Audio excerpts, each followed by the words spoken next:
todos. Quero pedir, fiquem à vontade, podem entrar em nossa casa, sejam muito bem-vindos. Aqueles que aqui chegam pela primeira vez, sintam-se abraçados, acolhidos. Meu nome é Rosilane, podem me chamar de Rose.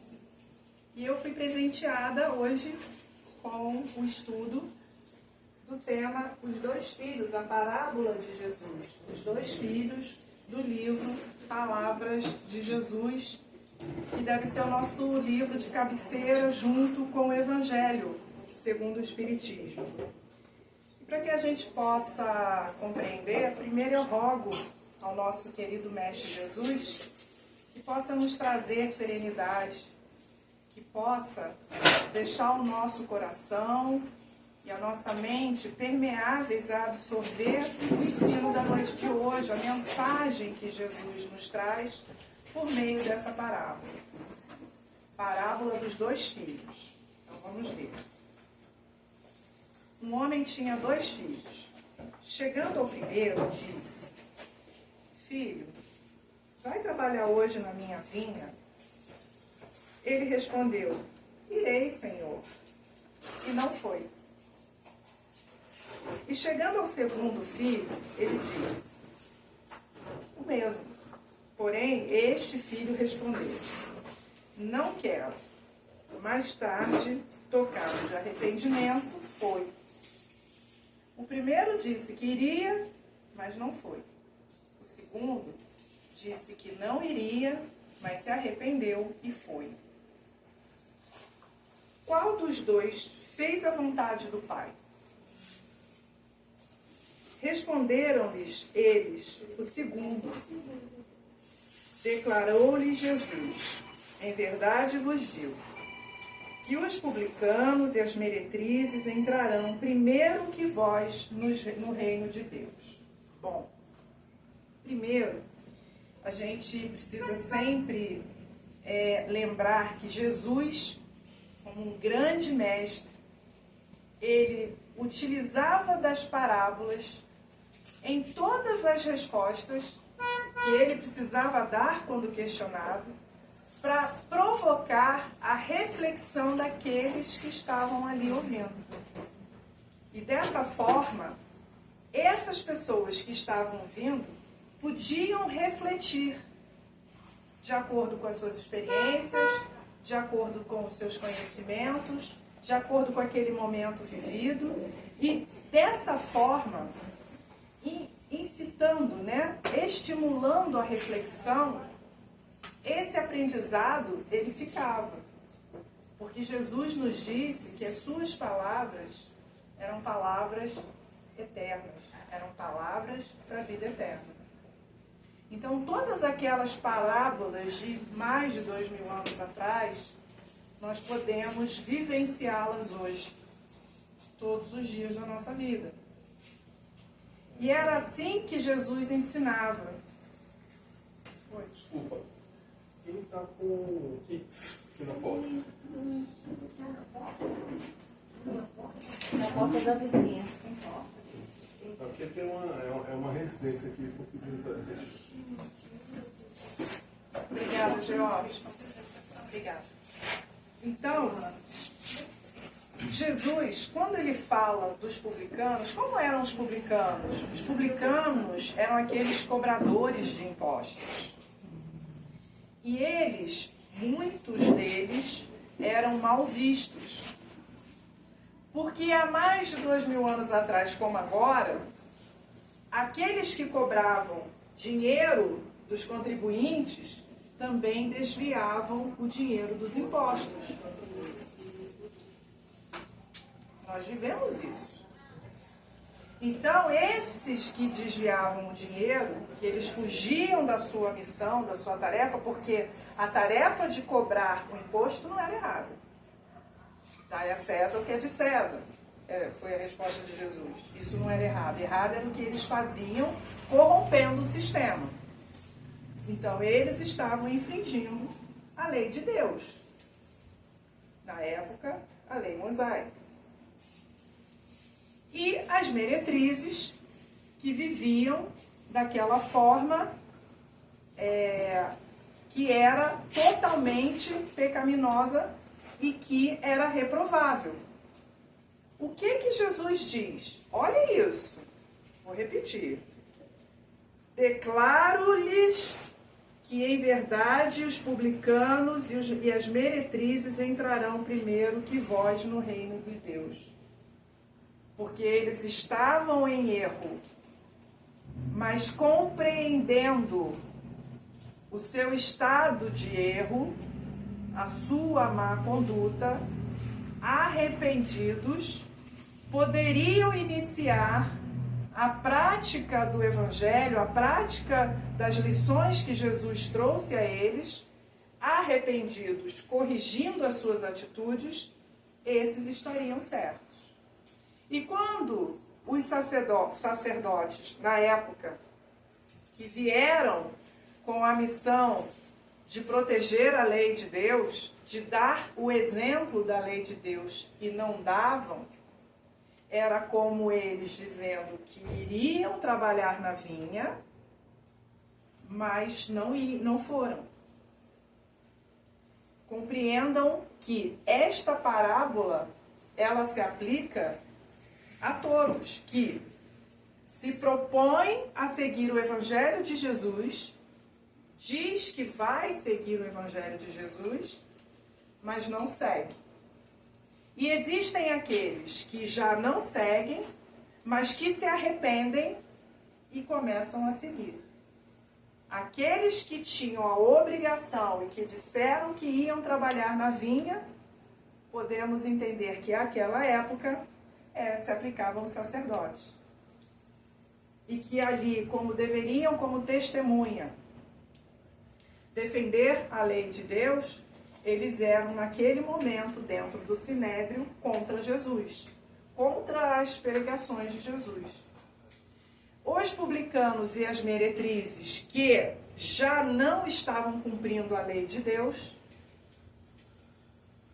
aqueles que começaram a acompanhar Jesus, modificaram as suas más condutas. Então, aqueles que já disseram que não iriam trabalhar na vinha, se arrependeram e começaram a seguir a lei de Deus. Estão conseguindo acompanhar?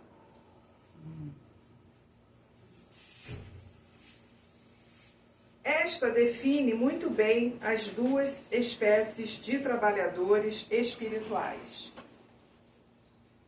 O filho que disse que não vou e depois foi, personifica os filhos de Deus, que nunca cogitaram de trabalhar para o aprimoramento de suas almas, e se entregaram às paixões inferiores, esquecidos dos seus deveres para com o Pai Celestial. Allan Kardec disse que o materialismo, quando tomasse conta da humanidade, ele seria a perdição da humanidade. E muitas pessoas, elas enxergam o materialismo e não conseguem compreender que o materialismo, ele nos afasta do Evangelho redivivo. Mas um dia, tocados de arrependimento, voltam-se para Deus e procuram obedecer-lhe. Obedecer-lhe à vontade, trabalhando para o seu progresso espiritual e de seus irmãos. O filho que diz eu vou e não foi simbolizam os sacerdotes, que vieram expressamente para cuidar da humanidade uma vez aqui chegados, mas esqueceram da sua missão divina de que estão investidos e somente se dedicaram aos seus interesses pessoais. Essas duas personalidades revelam perfeitamente as suas qualidades em suas palavras e ações. O primeiro filho que disse que iria e não foi é a personificação da crença sem obras. E aí a crença sem obras, nós vamos lembrar da fé sem obras, da fé inútil, da fé que nos imobiliza, que nos traz inércia. É muito importante compreender o que Emmanuel sempre nos trouxe, que fora da caridade não há salvação. A fé sem obra, sem trabalho, é uma fé inútil. O que Deus quer da nossa crença não é a adoração, mas a obra, a prática do Evangelho de amor diariamente. E como é que a gente faz isso? E aí, nós vamos falar mais à frente. Mas eu queria que a cabecinha de vocês fossem refletindo. Eu tenho fé em Deus. Cristo é o meu mestre e modelo. Ele nos deixou o Evangelho redivivo. Como eu aplico o Evangelho diariamente? Como é a minha crença? É uma fé inútil? É uma fé morta, seca, que me imobiliza, inerte? Ou a minha fé é uma fé na qual eu faço a obra, eu faço o trabalho que Deus deseja de mim? Vamos continuar e no final a gente volta. O segundo é o tipo do homem inteligente, que negando-se ao trabalho espiritual, depois havendo raciocinado e tirando conclusões, transformou seu não em um sim. Não com a palavra abstrata e crença e obediência cega, mas por um esforço intelectual e pelas obras, deliberou fazer, trabalhando na vinha. Esta parábola ensina que a vontade de Deus é que trabalhemos não só em proveito nosso, mas em proveito de nossos semelhantes. Ao passo que não é da vontade de Deus crermos sem trabalho. Isso é cegamente sem obras. A crença cega é a crença dos anciãos do povo, dos velhos rotineiros e dos sacerdotes, pois são estes que Jesus disse que os publicanos e as meretrizes lhes eram ainda superiores. Tanto assim que os precederiam no reino dos céus. A parábola, na parte que se refere ao filho que disse irei, mas não foi, entende-se também como esses anciãos e sacerdotes que, assumindo a tarefa de guiar para a verdade os moços e os que lhes são sujeitos, se mantém num exclusivismo condenável, apagando até das almas alguma centelha de fé que lhes foi doada.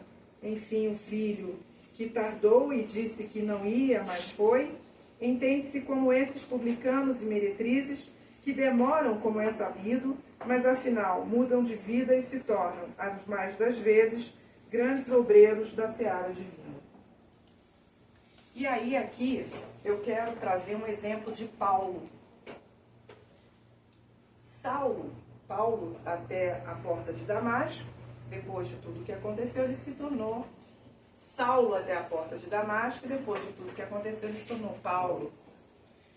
E Paulo com Barnabé, um amigo que ele fez ao longo desse tempo, andavam pelo deserto, cumprindo as determinações do Mestre Jesus. E ele, Paulo, já estava trabalhando, estavam indo para outras cidades, e aquela época, depois dos 3 anos no deserto, passaram, ele já estava com o material que era as Escrituras, porque ele precisava, junto com Barnabé, sair fazendo a pregação das Escrituras. Muito bem. Num determinado momento, eles pararam e eles foram assaltados.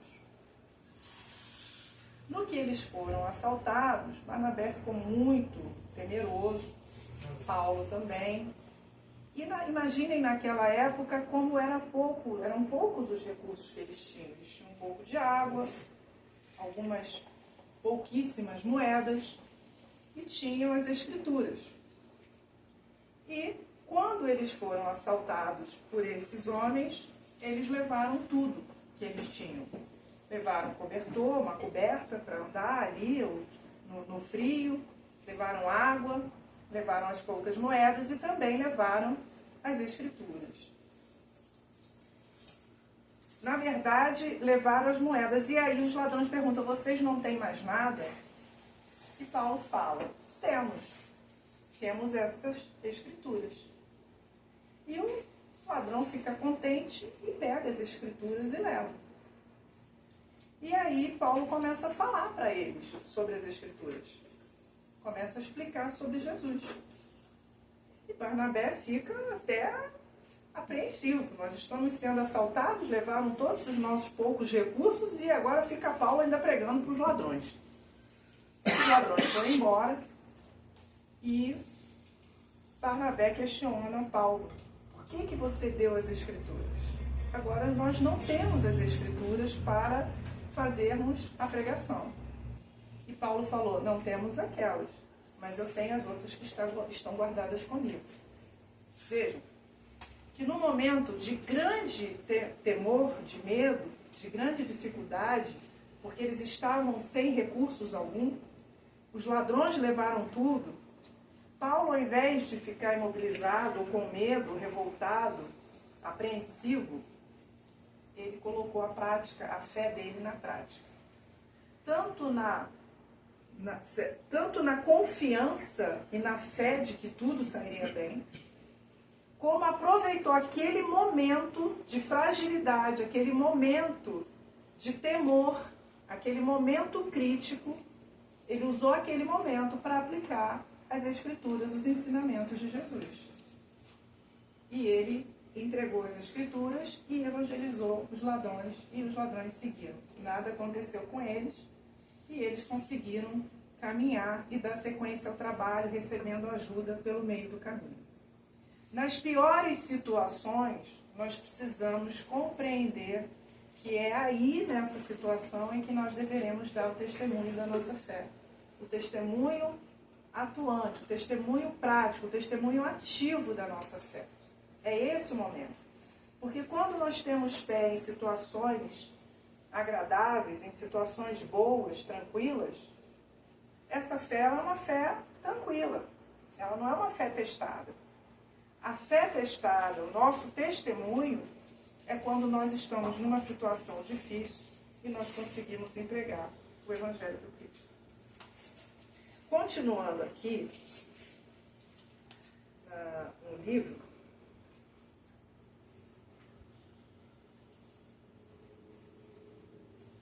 existe uma fala, uma parte da psicografia que está assim, não faço mal a ninguém, mas bem também não faço. Isso significa que tenho uma fé inútil. Não a utilizo para ajudar quem quer que seja, para quê? Mas ainda, não basta a minha fé e a dedicação ao trabalho em auxílio ao que necessita, se não se originar o meu movimento no mais profundo sentimento de amor, caridade, compaixão e misericórdia. É preciso que minha prática nasça, cresça e se desenvolva inteiramente sob o comando do amor pleno, verdadeiro e eterno. E esse amor verdadeiro, eterno e pleno, todo o tempo a espiritualidade está nos convidando, nos convocando a praticar. Como e quando? Na nossa casa. Eu sempre repito isso. A caridade começa dentro de casa, com aqueles que convivem conosco. Desde nossos familiares, aqueles que trabalham na nossa casa, o porteiro, o vizinho, o faxineiro do prédio, da rua. Quando a gente está andando de carro no trânsito, quando a gente está no trabalho e que a gente enfrenta uma pessoa difícil, nós precisamos conviver com pessoas difíceis, nós precisamos enfrentar situações difíceis. Aqui na nossa casa, viu? Pessoal que está aí na Copa, quando o trabalhador chega correndo, esbaforido do trabalho, e lá na Copa ficam assim falando, Rosilane não vem.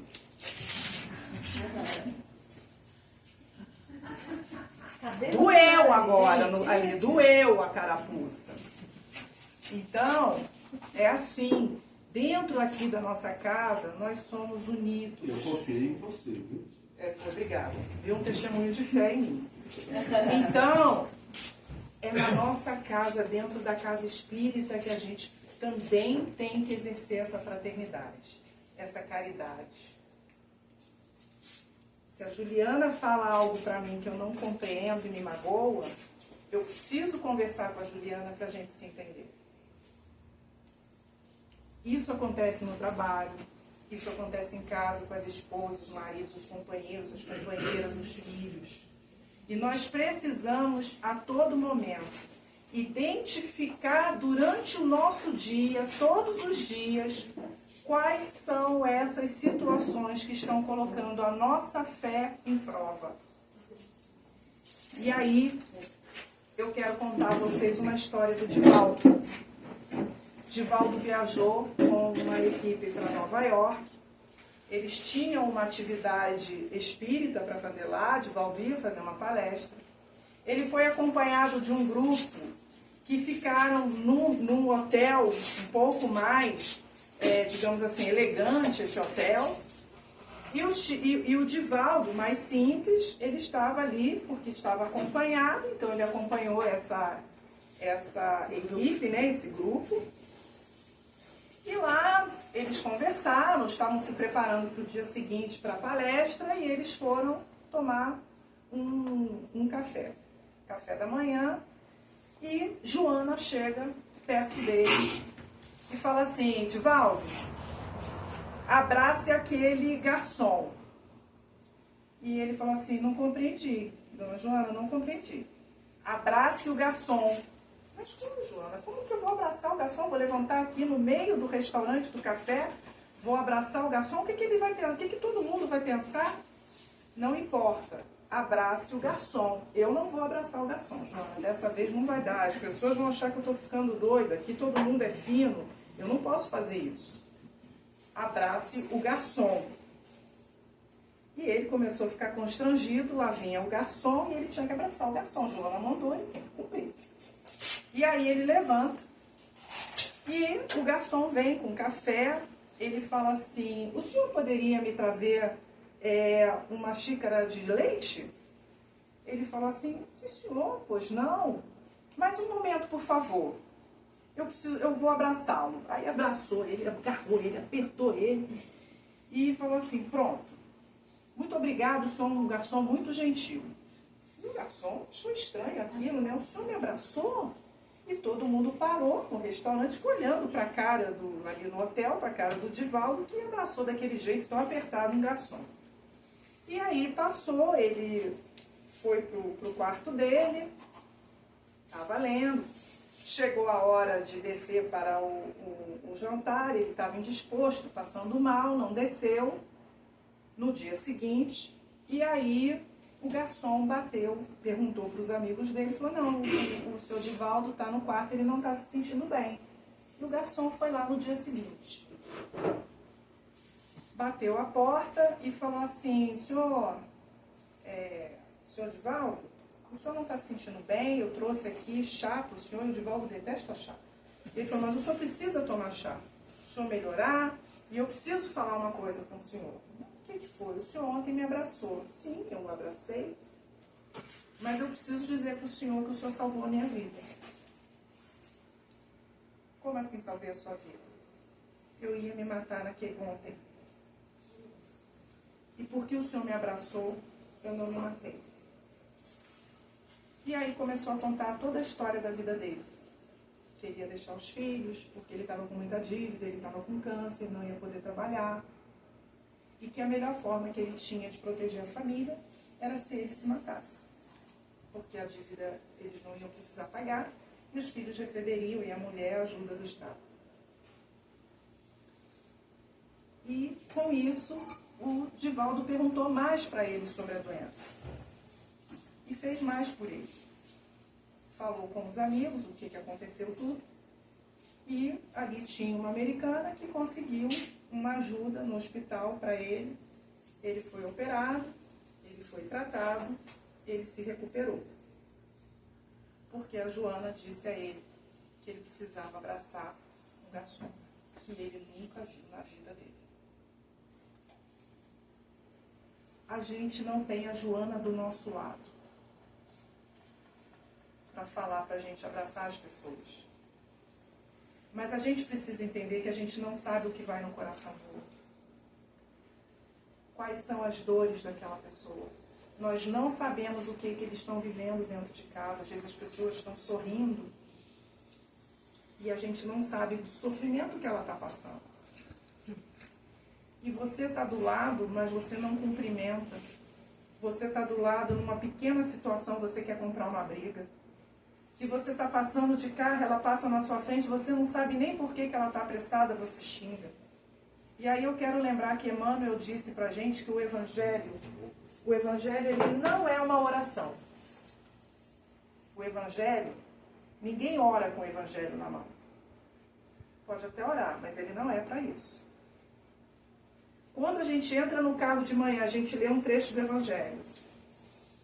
E a gente começa a viagem, a gente xinga um motorista, um pedestre, ou a gente arranca de uma forma violenta com o carro, ou a gente invade o estacionamento que está privativo para um deficiente, para um idoso, não adiantou nada ler o Evangelho. Quando a gente lê o Evangelho e entra no trabalho, ou lê o Evangelho no trabalho, nós não conseguimos respeitar o nosso colega, o nosso chefe, o nosso subordinado, não adiantou nada ler o Evangelho. Porque o Evangelho não é oração. O Evangelho é guia de transformação íntima. Isso aqui foi o manual que Jesus nos deu para que nós pudéssemos escolher ir trabalhar na vinha todo dia. E nós não precisamos esperar outra encarnação para melhorar. E nós não precisamos utilizar a justificativa verdadeira de que nós não somos perfeitos para não buscar melhorar todos os dias. Se eu enfrento uma situação difícil no trabalho, é o momento de parar, orar e pedir a Jesus a serenidade e o caminho a ser seguido. Porque vai chegar, a espiritualidade vai dizer o que fazer. Então, todos os dias, em vários momentos do dia, a nossa fé é colocada em teste. Então, quando a gente também decide ir para a vinha, e a gente decide trabalhar na vinha, porque fora da caridade não há salvação, nós não precisamos fazer selfie quando a gente está trabalhando na vinha. A nossa mão direita não precisa saber a nossa mão esquerda não precisa saber o que a direita fez. Nós não precisamos ostentar o que nós fazemos de bom. Isso é entre nós e Deus. Então, no Evangelho segundo o Espiritismo, fazer o bem sem ostentação, renunciar à satisfação que o testemunho dos homens proporciona e esperar a aprovação de Deus. Aquele que considera mais a aprovação dos homens que a de Deus, prova que tem mais fé nos homens do que em Deus. Aqueles que fazem o bem com ostentação já receberam a sua recompensa. Que a mão esquerda não saiba o que dá a mão direita. São palavras que caracterizam admiravelmente a benevolência modesta. Porém, se há modéstia real, também existe a fingida, a simulação da modéstia. Existem aqueles que não postam nas redes sociais, mas sai contando para um fofoqueiro que vai dizer para todo mundo que ele está trabalhando no bem, né? Digamos assim.